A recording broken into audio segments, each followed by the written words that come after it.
আগামী ৪৮ ঘণ্টায় খোদ প্রধানমন্ত্রী নরেন্দ্র মোদীর মাস্টার প্ল্যানে তোলপাড় হতে চলেছে গোটা পশ্চিমবঙ্গ।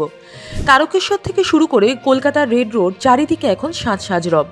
একদিকে কৃষকদের অ্যাকাউন্টে সরাসরি ঢুকতে চলেছে কোটি কোটি টাকা, অন্যদিকে কলকাতার বুকে ভারতীয় নৌবাহিনীতে সামিল হতে চলেছে ৩টি মারাত্মক শক্তিশালী যুদ্ধজাহাজ। কিন্তু হঠাৎ কেন জুনের এই উত্তপ্ত আবহে প্রধানমন্ত্রীর এই সফর? এর পেছনে আসল গল্পটা কি? প্রধানমন্ত্রী নরেন্দ্র মোদী নিজেই সোশ্যাল মিডিয়ায় পোস্ট করে জানিয়েছেন তার এই দুদিনের সফর কতটা স্পেশাল। সফরের প্রথম দিন অর্থাৎ আজ প্রধানমন্ত্রী যাচ্ছেন হুগলি জেলার ঐতিহাসিক তারকেশ্বরে। আর আজকের দিনটাই কিন্তু পশ্চিমবঙ্গ দিবস। আপনারা হয়তো জানেন, রাজ্যে বিজেপি যখন বিরোধী দল ছিল তখন থেকে এই দিনটিকে পশ্চিমবঙ্গ দিবস হিসেবে স্বীকৃতি দেওয়ার দাবি উঠেছিল। আর এবার এই বিশেষ দিনটিকেই পাখির চোখ করে তারকেশ্বরে এক বিশাল অনুষ্ঠানে যোগ দিচ্ছেন প্রধানমন্ত্রী। এখান থেকে শুধু রাজনীতি নয়, বাংলার মানুষের জন্য একগুচ্ছ উন্নয়নমূলক প্রকল্পের উদ্বোধন করতে চলেছেন তিনি, যার মধ্যে রয়েছে রেলওয়ে, গ্রামীণ উন্নয়ন, মৎস্য চাষ এবং প্রাণী সম্পদ বিকাশের মতন একাধিক গুরুত্বপূর্ণ সেক্টর। অর্থাৎ পরিকাঠামো উন্নয়নে এক ধাক্কায় অনেকটাই এগিয়ে যেতে চলেছে রাজ্য। তবে এই সফরে সবচেয়ে বড় চমকটা কিন্তু অপেক্ষা করছে আমাদের অগণিত কৃষক ভাইদের জন্য। তারকেশ্বরের মঞ্চ থেকেই প্রধানমন্ত্রী রিলিজ করতে চলেছেন পিএম কিষাণ সম্মান নিধি যোজনার 23তম কিস্তি।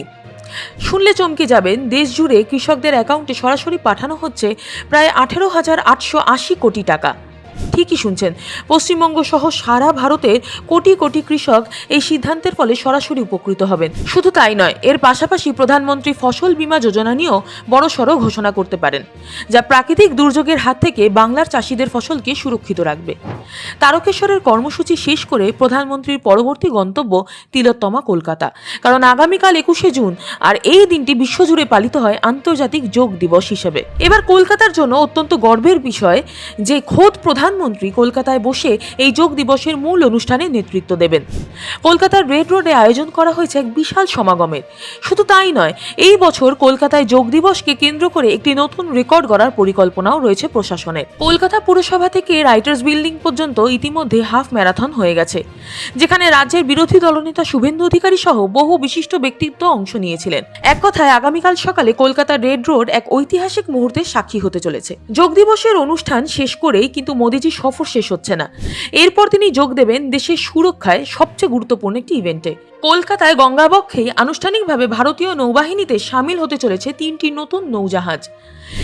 এই 3টে যুদ্ধজাহাজ বা রণতরী ভারতের পূর্ব উপকূল তথা সামগ্রিক নিরাপত্তা ব্যবস্থাকে আরও কয়েক গুণ বেশি শক্তিশালী করে তুলবে। কলকাতার বুকে এই ধরনের ডিফেন্স প্রোগ্রাম অত্যন্ত তাৎপর্যপূর্ণ, যা প্রমাণ করে দেশের সামুদ্রিক সুরক্ষার এই রাজ্যে ভৌগোলিক অবস্থান কতটা গুরুত্বপূর্ণ।